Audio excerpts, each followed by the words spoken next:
हमेशा अपने आप को, आप कितने ही कुछ भी बड़े बन जाओ, हमेशा उस आदमी के सामने बड़ा बनने की और होशियार बनने की कोशिश मत करो जिसने आपको बड़ा बनाया हो। समझ आ रहा है? जिसने आपको बड़ा बनाया है उस आदमी को कम से कम छोड़ के रखो। लेकिन कई लोग अपनी होशियारी कहाँ चलाते हैं? तो कितने लोग बोलते हैं नजरिया, एटीट्यूड, हम लोग ना अपना हमेशा अच्छा रखेंगे, कृतार्थ रहने का नजरिया, ग्रेटिट्यूड बहुत ज्यादा रखेंगे। एटीट्यूड से भी अगर बड़ा कोई शब्द है दुनिया में तो वो है ग्रेटिट्यूड। क्या है? और जो कृतार्थ हृदय है, बोलते हैं हिंदी में कि कृतज्ञता से भरा हृदय कभी भी असफल और गरीब नहीं हो सकता। किससे? कृतज्ञता से भरा हुआ हृदय कभी भी असफल और कभी भी गरीब नहीं हो सकता। इसका विपरीत क्या है कि जो असफल होगा और गरीब होगा, इसका मतलब क्या होगा कि उसके हृदय में कृतज्ञता का भाव होगा ही नहीं। मेरी बात समझ में आ रही है कि नहीं आपको? तो इसका मतलब अपने हृदय को कैसा भर के रखें? कृतज्ञता से भर के रखें। कंपनी के प्रति, सिस्टम के प्रति, अपने सीनियर अप्लायंस के प्रति, इवन कोलाइन के प्रति। कोलाइन भी हमको बहुत ज़्यादा सिखाते हैं, मोटिवेट करते हैं, समझाते हैं। हर आदमी की बड़ी उपयोगिता है। और सबसे कम यदि अपनी सफलता में किसी को श्रेय देना है तो वो कौन है? पूछो मेरे से।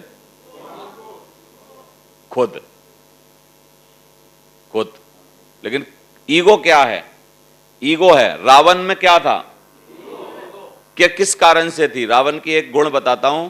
रावण बोलता था कि जो कुछ किया है वो किसने किया है? मैंने किया है। लेकिन हकीकत ये थी, यदि आप रावण को देखोगे, रावण की पूरी जिंदगी देखोगे, तो रावण के पीछे भगवान शिव का आशीर्वाद था एक्चुअली। लेकिन पूरी जिंदगी उसने शिव मतलब क्या ना, तांडव गाया, उसने बहुत सारी मतलब ग्रंथ लिखे, सब कुछ किया। लेकिन आप रावण की पूरी जिंदगी, 1000 साल से ज्यादा रावण ने जिंदगी जी धरती पे, इन 1000 सालों में कभी भी उसने शिव जी को श्रेय नहीं दिया कि मेरी सफलता में इनका श्रेय है। आवाज नहीं आ रही? समझ आ रहा है कि नहीं आपको? और इतना दम्भी, इतना मतलब घमंडी आदमी कि भगवान ब्रह्मा से उन्होंने वरदान मांगा, बहुत कुछ जीतने के बाद, लंका बनाने के बाद, सब कुछ। एक बार कहीं युद्ध वुद्ध किया था तो उसने देवता बंदी बना लिए। तो ब्रह्मा जी ने बोला छोड़ दे यार, बता क्या चाहिए इसके बदले तेरे को। तो उसने ब्रह्मा जी से आशीर्वाद मांगा। तो आशीर्वाद मांगते समय क्या बोला कि गंधर्व, देवता और किन्नर कोई भी बंदा मेरे को मार ना पाए। और बोलते समय बंदे ने मनुष्यों का नाम ही नहीं लिया, क्योंकि मनुष्यों को तो सबसे नीच मानता था। वो बोला इनकी औकात क्या है जो मेरे से ही लड़ लेंगे। समझ आ रहा है आपको? और भगवान ब्रह्मा मुस्कुरा रहे हैं देते समय, बोला ठीक है बेटा, एक कोना तो तूने छोड़ रखा है जहां से तेरी जुगाड़ बनेगी। समझ आ रहा है? थोड़ी देर बाद देवता गए ब्रह्मा जी के पास, ब्रह्मा जी से आशीर्वाद मांगने की। साहब बार बार हमें बंदी बना लेता है, इतना पावरफुल बना रखा है तुम लोगों ने ये कि साला जब इसकी इच्छा होती है तो खुद स्वर्ग पे आक्रमण कर देता है। अभी तो इसका बेटा भी इतना बड़ा हो गया। मेघनाद को इंद्रजीत क्यों बोलते थे? इंद्रजीत इसलिए बोलते थे कि पहले तो रावण स्वर्ग पे आक्रमण करता था, बाद में उसने अपने बेटे को इतना होशियार बना दिया था कि बेटा भी इंद्र को जीत के आ जाता था, इसलिए इंद्रजीत बोलते थे मेघनाद को। कई बार उसने जीत रखा था इंद्र को जाके, देवताओं को जाके। बोला ये बाप बेटे इतने होशियार बना रखे हैं, इतने बड़े पावरफुल बना रखे हैं आपने कि बार बार हमको बंदी बना लेते हैं, बार बार डिस्टर्ब करते हैं, बार बार नाटक करते हैं, इसका कोई इंतजाम है क्या प्रभु? ब्रह्मा जी से पूछ रहे हैं सारे देवता। तो ब्रह्मा जी मुस्कुराए, बोला इसका इंतजाम इन्हीं की बातों में है। आज जो बोल के गए हैं, इन्होंने बोला कि मनुष्यों का नाम ही नहीं लिया कि मनुष्यों से मेरे को खतरा है कोई। बोला इनसे ना मारा जाऊं, ये आशीर्वाद लेके गया है।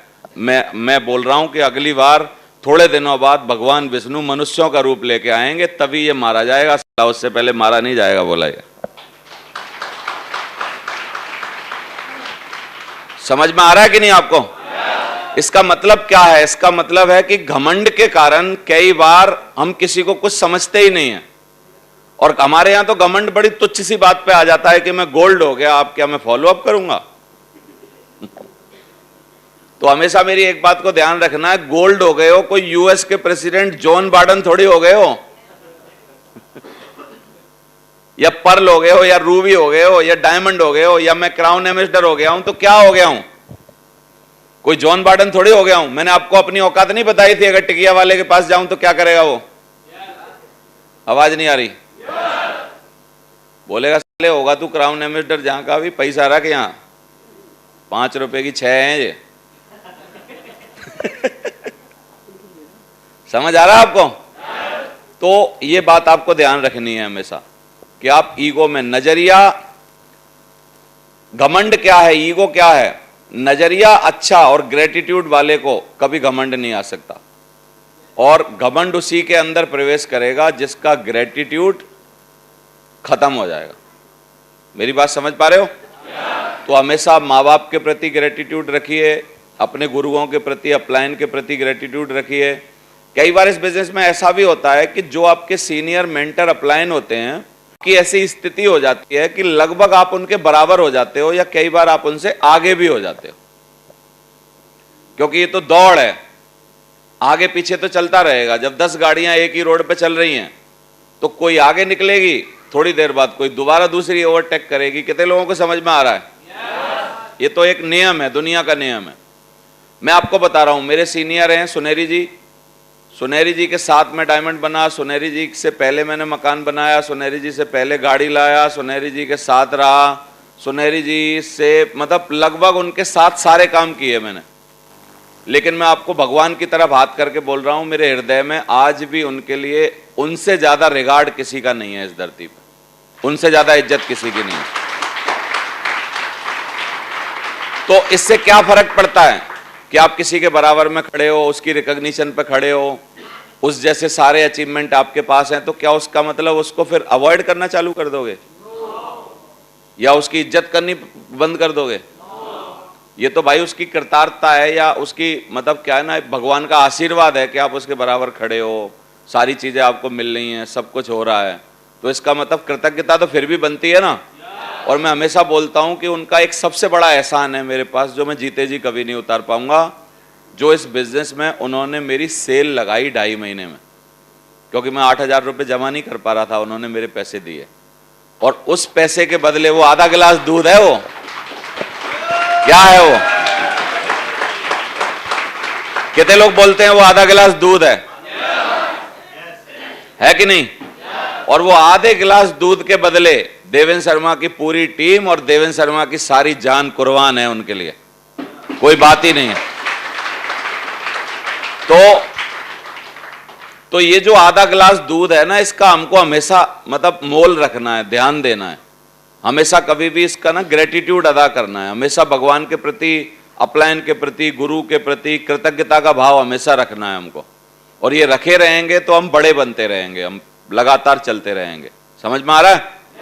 तो एटीट्यूड इस तरीके का होना चाहिए।